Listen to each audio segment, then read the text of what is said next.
the Dan Yu, the basic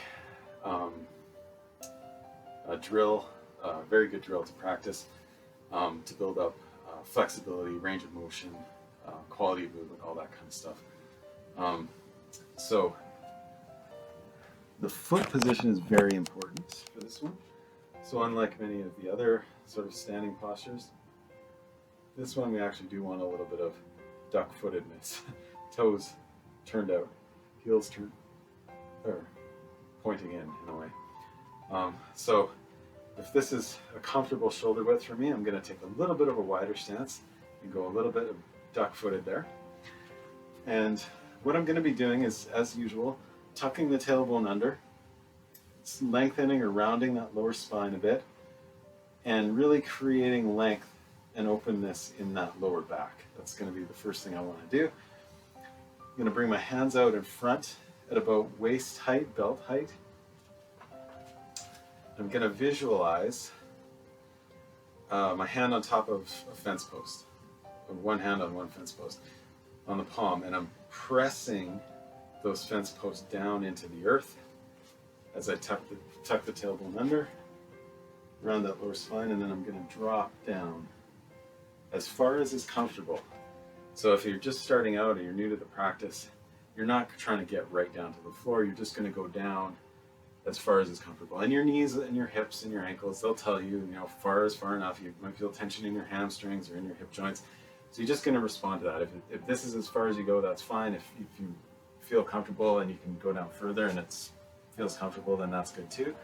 But I'm not really going to hang out here. For the purposes of discussion, I'm dropping down, but normally I would just be going from here, be dropping straight down and then bouncing back up, like so. And again, as far as it's comfortable, if I just go here, whoop, and then I want to bounce back up, that's fine. But the key to this movement is that I don't want to load a lot of tension into my knees. If you've ever been to a gym and you're practicing squats, it's very different. With a Western style sort of squat, you don't want to be very duck-footed. The more parallel your stance, probably the better. And with that, you're keeping your back nice and straight. You usually see people, they'll bring their hands up in front of them here, and they'll drop down to about there. They'll extend their lower spine like that, and then they'll power back up. They'll fire their quads and their glutes, and boom, it's a nice ballistic movement back up. And you're building a lot of muscle and tone in those muscle groups, lower back, glutes, quads, all that. This is very different. The Dan Yu is quite different. I'm not trying to build muscle, I'm trying to create resilience, flexibility, range of motion, quality of movement, all that kind of stuff is what I'm trying to do here. So that means the movement is very different.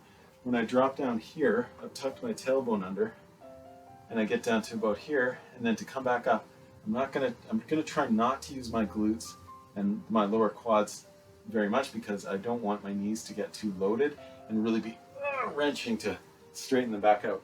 So I'm going to use the leverage that I can get from my hip socket.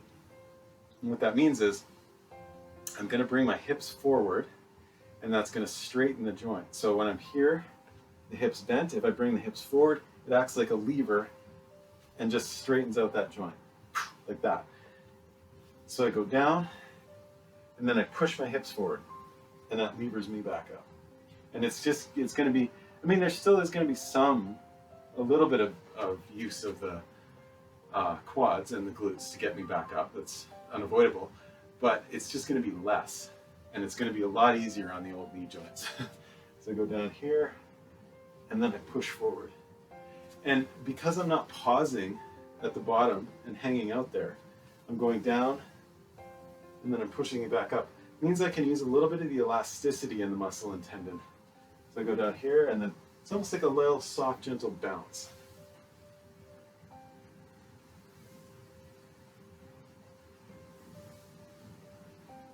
But this is a tricky one. There's a lot going on. There's a lot of moving parts. So you really want to be careful and cautious when you're first learning this. There's the movement in the hip is fairly subtle, and the upper body is connected to this as well. So when I'm going down and coming up, my arms are going to be actually leading the movement. Even though it's mostly a lower body movement, my hands come down here, tuck the tailbone under, drop down, bounce back up, the arms, hands flip over, the hands come up like so. And I'm going to let them keep going so they get up to about here. So knees, shoulders are still relaxed and down, but the palms are coming up towards the ceiling like so. And then when I'm going to go down, I'm going to turn the hands over. They're going to push down, and you notice for quite a while the lower body's not doing much. I'm tucking the tailbone, but that's about all. And then when they get to about here, then the lower body goes with it.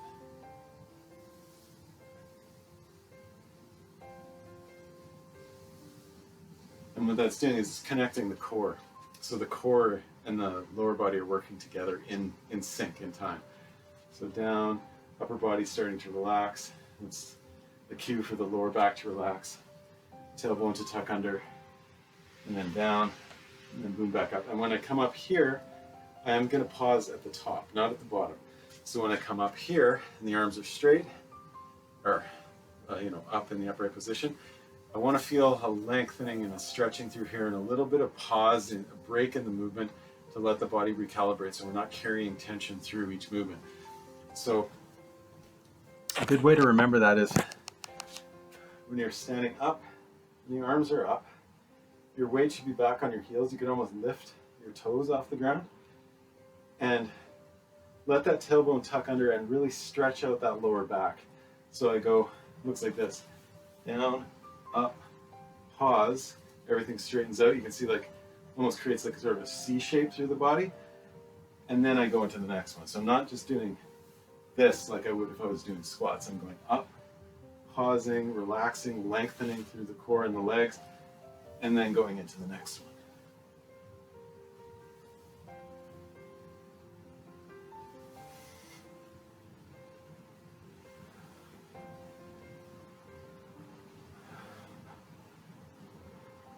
So that's the Dan Yu. And again, this one, especially in the early going, caution is key. You don't want to be forcing yourself to drop right to the floor as low as you can go. That's not going to be beneficial at all. Worst case scenario, you don't want to be like, aggravating hamstrings or pulling muscles in the hip socket or something like that. Who knows? As long as you're careful and cautious, as long as you know your limit and play within it, it's a very good exercise, but don't force it. Over time, you go through that, even with a nice shallow one, you go through enough repetitions of it, and these hip adductors, hip flexors, those muscle groups will start to relax and lengthen and adapt to that range of motion.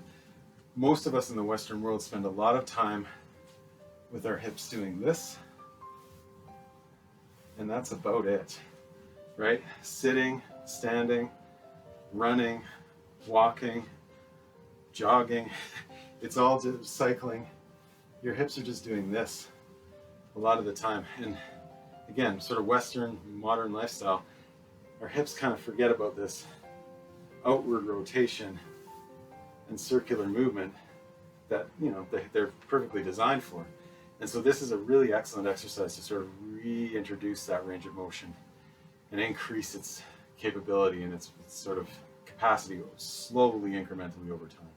So you start with the Dan Yu here, and then over time you can start to build up a deeper sit at larger range of motion with comfort and ease and all those good things.